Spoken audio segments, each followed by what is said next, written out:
I sound like a mom. These are good for you.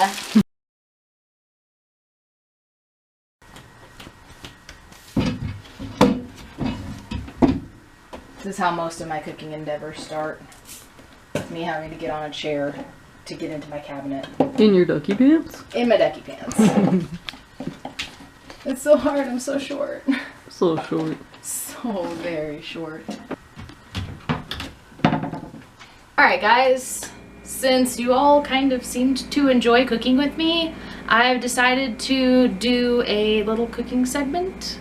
It's going to be 6 soup today in my big stock pot. So the stuff that I make whenever my friends or family or anybody gets sick, I'm going to teach you guys how to make it. There isn't really an exact measurement for anything I put in this soup. It's kind of a throw together what I have on hand or what I've managed to find that day on sale. But the basic ingredients are usually the same. So let's get started. I'm going to cut up some garlic first. So if you've never worked with fresh garlic before, this is the easiest way to cut it up and to get all the flavor you want out of it. You'll break it apart into these little cloves.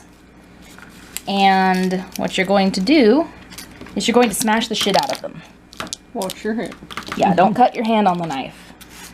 Press the knife over it and then just crush them till they go squish. This will let you take the shell off really easily. And it releases all the good, juicy essence of the garlic. So, smosh them a little, torture them, squish them into oblivion, and then peel their outer flesh off. This is a little graphic, don't you think? It's just garlic.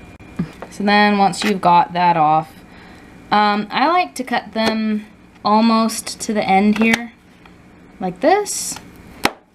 Like I'm, you know, doing really bad fringe or something. And then once I've got it all cut up like that, when I slice it across, they just come in these little tiny pieces. They're very good for soup. The better you crush it, the better it'll taste in your soup, because it'll be able to release all of those oils and everything that come on a garlic clove.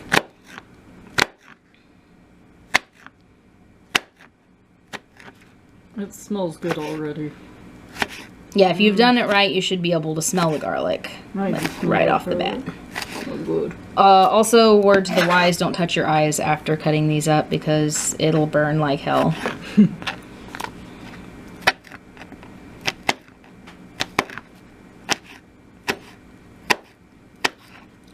I don't hold back when putting garlic in sick soup because garlic has a lot of really good properties in it. It's really good for a lot of different illnesses and ailments. Some people say that if you eat a whole clove of garlic, you'll cure a cold. Now, I can't attest to that, but I can say garlic helps a lot.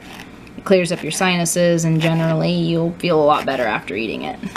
So, I chop up a generous amount of garlic. It's pretty much like the whole garlic you're putting in there. I'm putting in almost a whole thing of garlic. So start with chopped garlic. Now we're gonna make our broth. Just using my stock pot, gonna fill it up with water.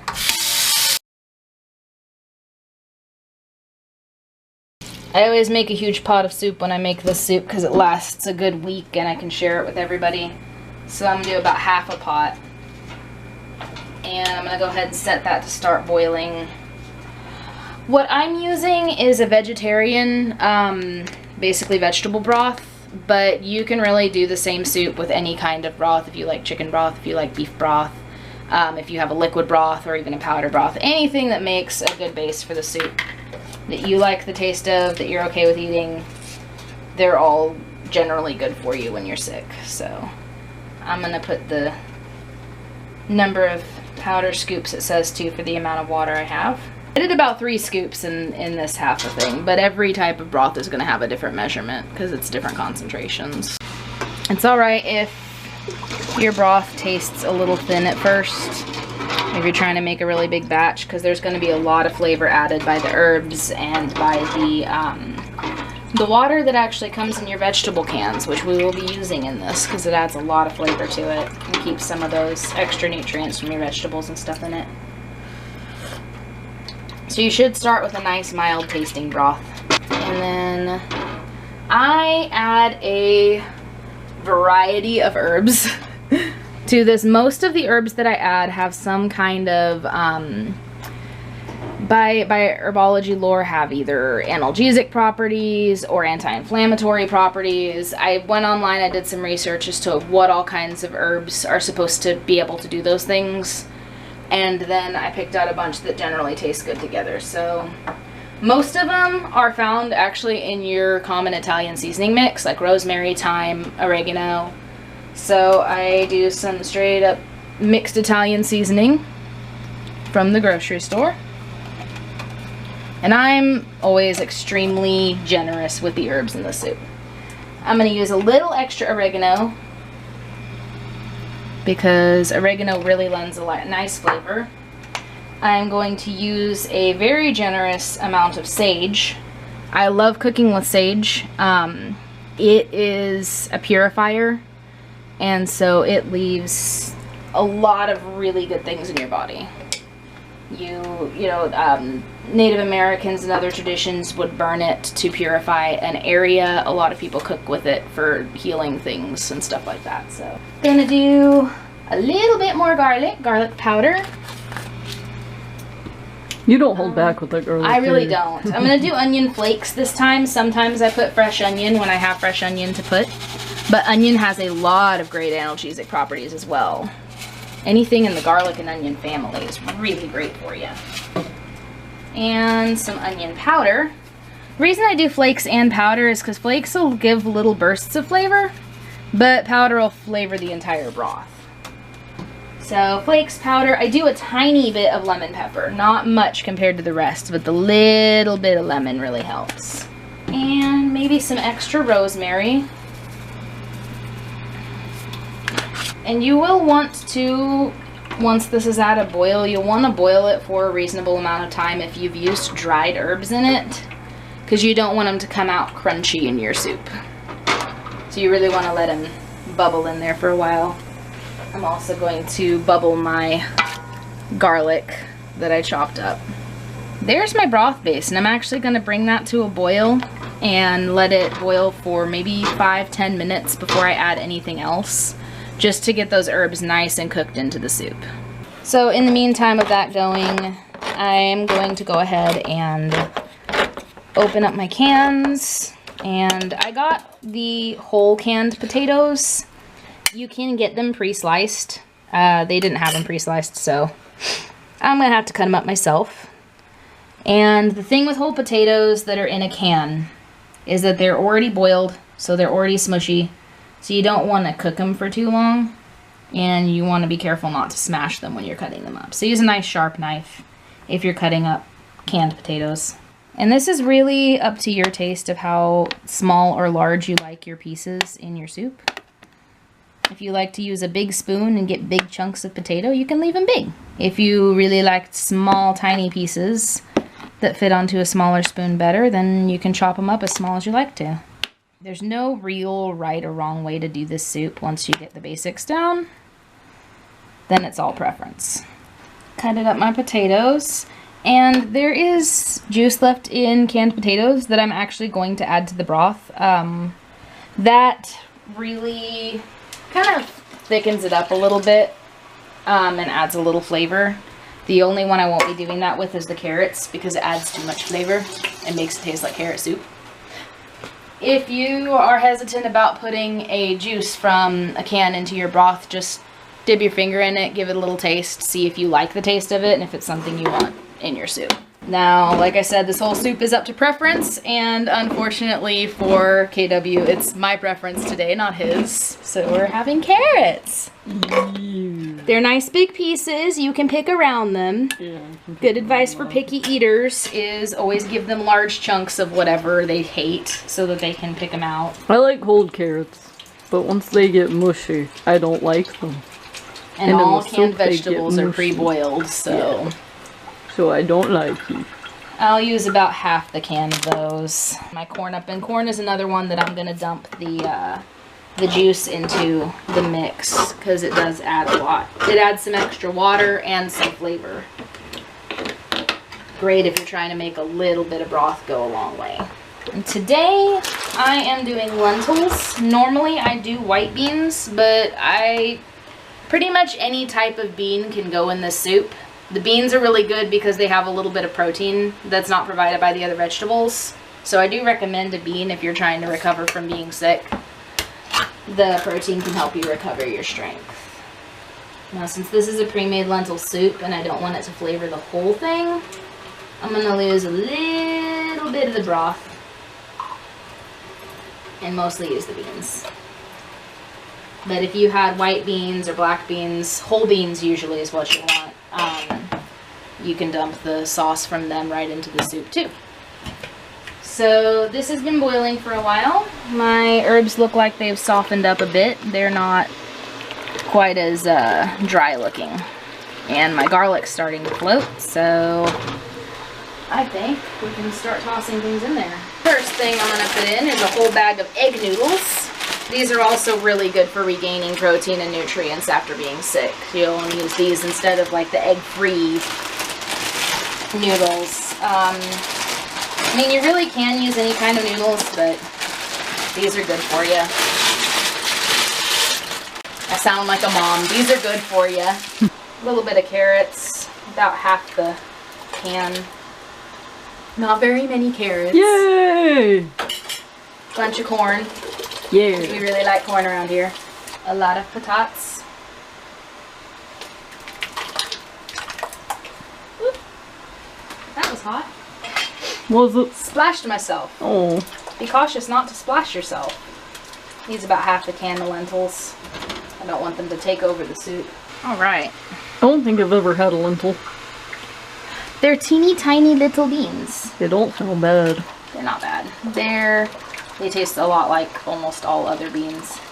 See how small they are? Just in tiny form. See this little brown, round, Yeah. teeny tiny bean? They still taste good. Oh yeah. And then there's going to be a lot more simmering. Now, as you're boiling it, you can even bring it to a full boil if you have a pot big enough that it's not going to bubble over. Otherwise, it'll cook the same at a simmer as it will at a boil. It'll just take a little while longer. And what I do throughout this part of it is I just do a bunch of taste tests. If it tastes like it needs a little more salt or tastes like it needs a little more herb or even a little bit more broth mix, that's how I decide what else I'm going to add to it. You put your cooking cooties into it? I do put it's love. It's love from my lips. I kiss it, see? At least that boils away. I didn't get my cootie shot. It needs a little salt. I never put straight salt in my soups. I always do like a seasoned salt or something like that because, I don't know, I can always taste it when somebody's just dumped a lot of regular salt into something. So I always try and go with a seasoned salt or a garlic salt. More garlic! You always want to add a little more garlic. Garlic really, really is, I can't stress enough, great when you've been sick. Thing with soups is the longer you cook them or the longer they sit in the water, the more of the flavors from the things you put in them are going to soak into it. So when it's right at first, you might not taste every herb you put in. The longer it boils, the more of them you'll taste. This soup is definitely a good second day soup as well. Because then all the flavors have definitely sat on overnight. Oh yeah. Oh, it's a great A lot of second day soups are soup. better second day because the flavors soaking in them release a lot more over time. It's so good. If you're using a really high heat or a thin pan, just make sure that your noodles don't stick to the bottom as you're going along. Give them a good stir. And now we wait.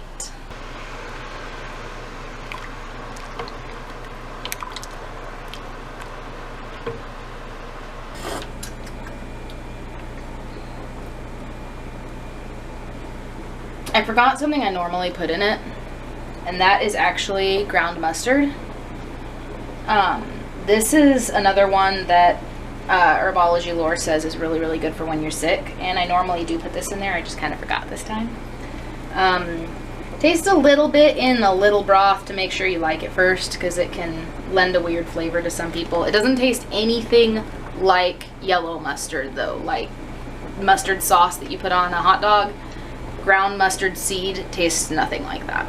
And another thing I add, if you like spicy, or if you're like me and you don't really like black pepper because it makes you sneeze and tastes weird, I use ground white pepper, which is usually ground into really, really small little powdery dust.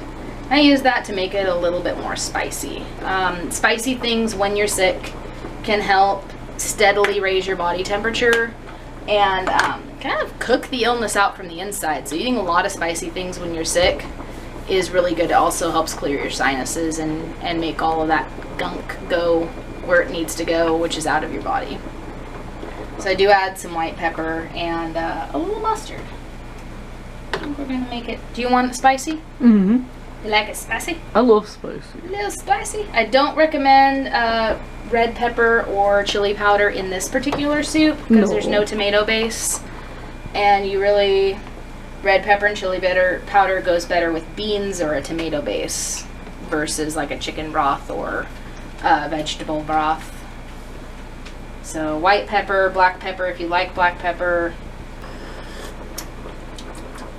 Oh yeah. That has the correct flavor now. Probably could use a little more salt. A thing cooking with potatoes is they will take away the salt in things and absorb it. The starches in the potatoes tend to suck up all the salt in your broth. So as you're cooking with potatoes, it may have been salty 5 minutes ago and then you taste it again and it has less salt than it did. And that's because you have potatoes in it. So as you cook it, just taste it here and there. My noodles are starting to bubble upward, starting to look like they're just about done.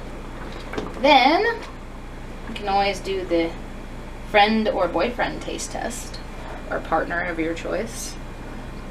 Basically get somebody else to taste it and make sure your taste buds aren't off. Oh, sippy sippy. Good? Perfect. Good? Perfect. Yes! I love it. Alright, I'm gonna check a noodle, and if a noodle checks out, we're done. Is it a good noodle? Are you a good noodle? I'm a good noodle. That's a slightly undercooked noodle. But I like el dente. This is still tastes like crunchy egg. Extreme dente. Yeah, this isn't just a little el dente. This is like Albert dente. Yeah, no, we gotta wait a couple more minutes. In the meantime, we can get our bowls and plates out. Yay! 2 big soup bowls. This is a big soup and it deserves a big bowl.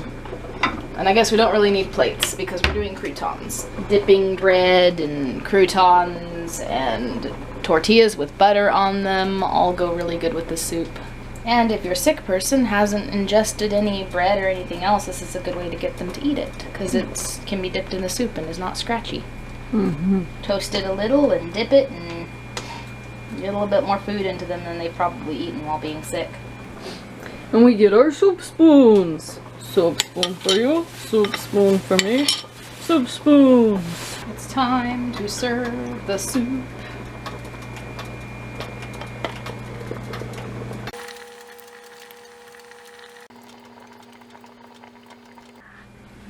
Are you excited? I'm so excited. Are you excited? I'm so excited. Give me that soup. Give me that soup. Give me that soup. Give me that soup. That soup served with croutons and love. I feel loved and I won't be sick. Thank you. I love you. I love you. Enjoy your sick soup. Thank you. My soup. My soup diddly-oop-doop.